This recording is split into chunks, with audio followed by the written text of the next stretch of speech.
ಎಲ್ರಿಗೂ ನಮಸ್ಕಾರ. ಹವ್ಯಕ ಪಾಕಶಾಲೆಗೆ ಮತ್ತೊಮ್ಮೆ ಆದರದ ಸ್ವಾಗತ. ಇವತ್ತು ಮಾವಿನಕಾಯಿಯನ್ನು ಉಪ್ಪು ನೀರಿನಲ್ಲಿ ಹಾಕಿ ಶೇಖರಿಸಿಡುವುದು ಹೇಗೆ ಅಂತ ನೋಡೋಣ.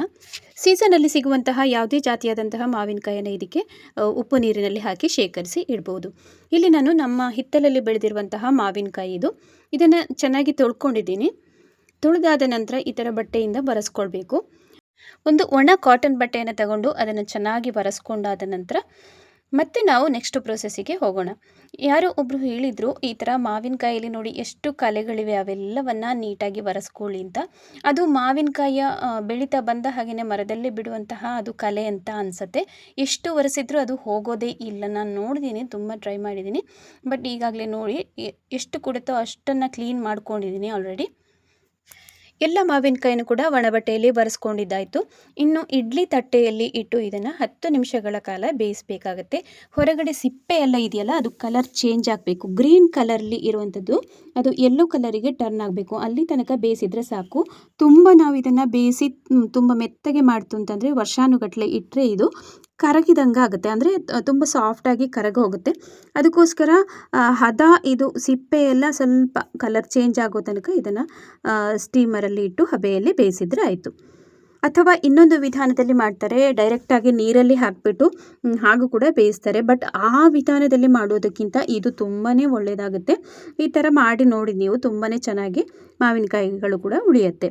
ಈಗ ಒಮ್ಮೆಲೇ ಒರೆಸಿದಂತಹ ಎಲ್ಲ ಮಾವಿನಕಾಯಿಗಳನ್ನು ಕೂಡ ಒಟ್ಟಿಗೆ ಹಾಕ್ಕೊಂಡಿದ್ದೀನಿ. ಇನ್ನು ಮುಚ್ಚಳವನ್ನು ಮುಚ್ಚಿ 10 ನಿಮಿಷ ಟೈಮು ನೀವು ನೋಡ್ಕೊಳ್ಬೋದು, ಅದನ್ನು ಬೇಯಿಸಿದರೆ ಆಯಿತು.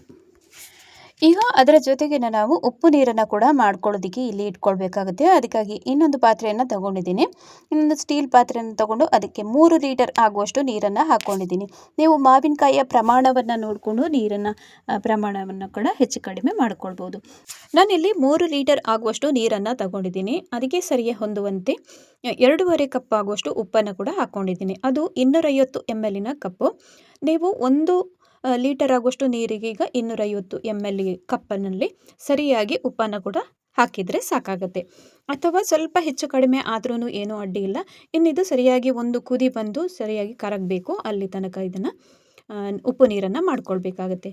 ಈಗಾಗಲೇ ಮಾವಿನಕಾಯಿ ಕೂಡ ಸರಿಯಾಗಿ ಬೆಂದಿರುತ್ತೆ. 10 ನಿಮಿಷ ಆಗಿದೆ.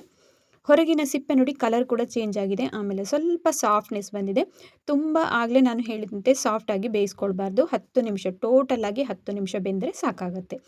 ಇನ್ನು ಸರಿಯಾಗಿ ಇದು ತಣ್ಣಗಾಗಬೇಕು, ಅಷ್ಟು ಹೊತ್ತು ನಾವು ಬಿಡಬೇಕಾಗುತ್ತೆ.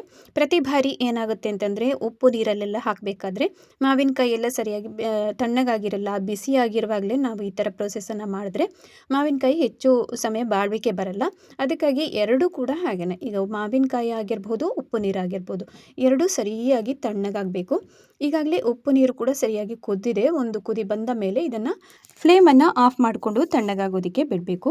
ಈಗಾಗಲೇ ನಾನು ಬೆಳಗ್ಗಿನ ಹೊತ್ತೆಲ್ಲ ನಾನು 10 ಗಂಟೆಗೆಲ್ಲ ಬಿಸಿ ಮಾಡಿ ಇಟ್ಕೊಂಡಿದ್ದೆ. ಇನ್ನು ಸಂಜೆ ಅಷ್ಟು ಹೊತ್ತಿಗೆ ಸರಿಯಾಗಿ ತಣ್ಣಗಾಗಿದೆ. ಕೂಲಾದ ನಂತರ ಈ ಥರದ ಕ್ಯಾನ್ ತಗೊಳ್ಬೋದು, ಬಿಳಿದು. ನಿಮಗೆ ಅಂಗಡಿಯಲ್ಲೆಲ್ಲ ಆರಾಮ್ಸೆ ಸಿಗುತ್ತೆ. ಇದು ಸ್ಟೋರ್ ಮಾಡಿ ಇಡೋದಕ್ಕೆ ಅಂತಲೇ ಇರುವಂಥದ್ದು, ಹಾರ್ಮ್ ಏನಿಲ್ಲ, ಇದನ್ನೇ ಬಳಕೆ ಮಾಡುವಂಥದ್ದು. ಈಗ ನಿಧಾನಕ್ಕೆ ಒಂದೊಂದು ಮಾವಿನಕಾಯನ್ನೇ ಹೀಗೆ ಒಳಗಡೆ ಇಡ್ತಾ ಬಂದು ಮಾಡಿ ಇಟ್ಟಂತಹ ಉಪ್ಪು ನೀರನ್ನು ಇದಕ್ಕೆ ಹಾಕ್ಕೊಳ್ಬೇಕು. ಮೇಲಿಂದ ಉಪ್ಪು ನೀರನ್ನು ಹಾಕಿ ನಾವು ಇದನ್ನು ಶೇಖರಿಸಿ ಇಡುವಂಥದ್ದು. ಹೀಗೇ ಮಾಡಿದರೆ ನಮಗೆ ವರ್ಷಾನುಗಟ್ಟಲೆ ಇದನ್ನು ಸ್ಟೋರ್ ಮಾಡಿ ಇಟ್ಕೊಳ್ಬೋದು. ಅಕಸ್ಮಾತ್ ಎಲ್ಲಿಯಾದರೂ ಸ್ವಲ್ಪ ಎಲ್ಲ ಬಿಸಿ ಇತ್ತು ಅಂತಂದ್ರೂ ಹಾಳಾಗಿ ಹೋಗುತ್ತೆ. ಇನ್ನು ಮುಳುಗುವಷ್ಟು ಮಾವಿನಕಾಯಿ ಸರಿಯಾಗಿ ಅದು ನೀರಲ್ಲಿ ಮುಳುಗಬೇಕು, ಅಷ್ಟು ಉಪ್ಪು ನೀರನ್ನು ಮೇಲಿಂದ ಹಾಕ್ಕೊಳ್ಬೇಕು. ಉಪ್ಪು ನೀರು ಕೂಡ ಹಾಗೆಯೇ ಸರಿಯಾಗಿ ತಣ್ಣಗಾಗಿರಬೇಕು. ಇನ್ನು ಉಪ್ಪು ನೀರಿನಲ್ಲಿ ಹಾಕಿದಂತಹ ಮಾವಿನಕಾಯಿಯಿಂದ ನಾವು ಪಲ್ಯವನ್ನು ಮಾಡ್ಕೊಳ್ಬೋದು, ಆಮೇಲೆ ಗೊಜ್ಜು ಮಾಡ್ಬೋದು, ಚಟ್ನಿಯನ್ನು ಮಾಡ್ಕೊಳ್ಳೋದಕ್ಕೆ ಆಗುತ್ತೆ. ಎಲ್ಲನೂ ತುಂಬಾ ಚೆನ್ನಾಗಿರುತ್ತೆ. ಈ ವಿಧಾನದಲ್ಲಿ ನೀವು ಮಾಡಿಕೊಂಡ್ರಂತೂ ಬಹಳ ವರ್ಷಾನುಗಟ್ಟಲೆ ಇದನ್ನು ಸ್ಟೋರ್ ಮಾಡಿ ಇಟ್ಕೊಳ್ಬೋದು.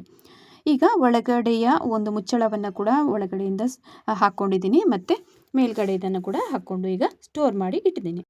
ಇವತ್ತಿನ ಈ ಮಾವಿನಕಾಯಿಯನ್ನು ಶೇಖರಿಸಿ ಇಡುವಂತಹ ರೆಸಿಪಿ ನಿಮಗೆಲ್ಲರಿಗೂ ತುಂಬಾ ಇಷ್ಟ ಆಗಿರ್ಬೋದು ಅಂತ ಅಂದ್ಕೊಂಡಿದ್ದೀನಿ. ಇಷ್ಟ ಆದಲ್ಲಿ ಚಾನಲನ್ನು ಹೊಸಬರು ಯಾರು ನೋಡ್ತಿದ್ರೆ ದಯವಿಟ್ಟು ಸಬ್ಸ್ಕ್ರೈಬ್ ಮಾಡ್ಕೊಳ್ಳಿ. ಹಾಗೆಯೇ ಹವ್ಯಕ ಪಾಕಶಾಲೆಯಲ್ಲಿ ಇನ್ನೊಂದು ರುಚಿಯೊಂದಿಗೆ ಸಿಗೋಣ. ನಮಸ್ಕಾರ.